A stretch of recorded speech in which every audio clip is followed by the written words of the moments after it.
కళ్యాణ్ గారి సినిమాలు రిలీజ్ అయినప్పుడే ఈమెకి సామాన్యుల గురించి వాళ్ళని చేసే దోపిడీ గురించి గుర్తొస్తుంది. ఇంతకుముందు ఎప్పుడు సినిమాలకు పెంచాలా, ఏ సినిమాలకు పెంచాలా, అప్పుడు ఈమె మరి ఎక్కడున్నారో తెలియదు, మరి ఈ లోకంలో ఉన్నారో వేరే లోకంలో ఉన్నారో లేదా ఇక్కడ ఉంటే మరి ఆమె ఏ పొలవాళ్ళకి లొంగారో తెలియదు. ఇంతకుముందు సినిమాలకు ఏటికి పెంచలేదు, ఈ సినిమాకు మాత్రమే పెంచారు. పవన్ కళ్యాణ్ సినిమాకు మాత్రమే పెంచారు. పవన్ కళ్యాణ్ సినిమాకు పెంచితేనే ప్రజల దోపిడీ, వేరే సినిమాలకు పెంచితే దోపిడీ కానే కాదు. వేరే సినిమాలకు పెంచవచ్చు, వాళ్ళు శుభ్రంగా అన్నీ తీసుకోవచ్చు.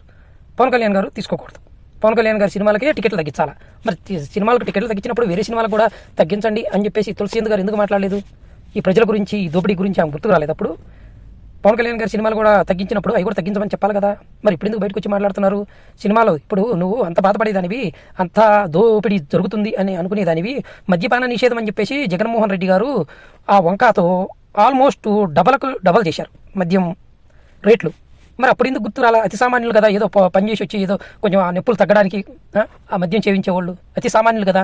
మరి అది కూడా ఒకరోజు టికెట్ల రేటు పెంచుతారు. మరి అది మద్యం రేట్లు 5 సంవత్సరాలు జనాలను నడ్డి ఎరగొట్టి జనాలను పిండి వేల కోట్ల రూపాయలు మరి వసూలు చేశాడు కదా. దానికి ఏమన్నా ఆన్లైన్ ట్రాన్సాక్షన్లు ఉన్నాయా? ఆన్లైన్ ట్రాన్సాక్షన్లు తీసేచ్చారు.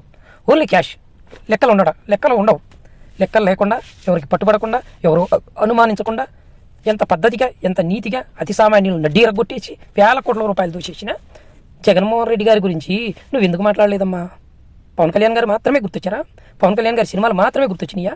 అధికారంలో తండ్రుల నుంచి అధికారాల్లో ఉండి సామాన్యులకు రోడ్లు లేక డోలీల్లో తీసుకుపోయే పరిస్థితి నుంచి రోడ్లు వేసి మారుమూల ప్రాంతాల్లో పవన్ కళ్యాణ్ గారు వాళ్ళకి ఒక దారి చూపించాడు. చనిపోయిన కౌలు రైతులకి కోట్ల రూపాయలు డబ్బిచ్చి అధికారంలో ఉన్న వాళ్ళు ఇకపోతే పవన్ కళ్యాణ్ గారు ఇచ్చి ఆదుకున్నారు. మన దేశాన్ని రక్షించే సైనికులు వాళ్ళ యోగక్షేమాల గురించి ₹1 విరాళంగా ఇచ్చాడు. ఇప్పుడు ఆదివాసీలు చెప్పులు లేకుండా ఆ అడవుల్లో పోతూ ఉంటే పవన్ కళ్యాణ్ గారు మనసు కరిగి వాళ్ళకి చెప్పులు పంపించారు. నిజంగా ఇట్లా ఎన్నో చేశారు.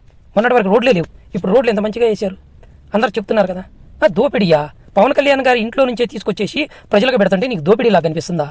ఎందుకు ఏదో ఒక మంచి విశ్లేషణ, మంచి ఇదిగా చెప్తావని అనుకున్నాం, కానీ నువ్వు కూడా ఇంత దారుణంగా, ఇంత నీచంగా విశ్లేషణ చేసి చెప్తావని కల్లో కూడా ఊహించలేదు. ఇది నువ్వు చేసే చాలా పెద్ద తప్పు. జగన్మోహన్ రెడ్డి గారు డబల్ రేట్లు పెంచి సామాన్యుని నడ్డి విరగదీసేటప్పుడు అప్పుడు మాట్లాడితే బాగుండేది. అది కూడా 5 సంవత్సరాలు వేల కోట్ల రూపాయలు రోజు ఎంత ప్రజల సొమ్ము దోపిడీ చేశాడు. ఆన్లైన్ లేకుండా ఓన్లీ క్యాష్ పెట్టి. నీకు అప్పుడు గుర్తు రాలేదా? నువ్వు పవన్ కళ్యాణ్ గురించి మాట్లాడుతున్నావా? కొంచెమైనా సిగ్గుండాలమ్మా తల్లి.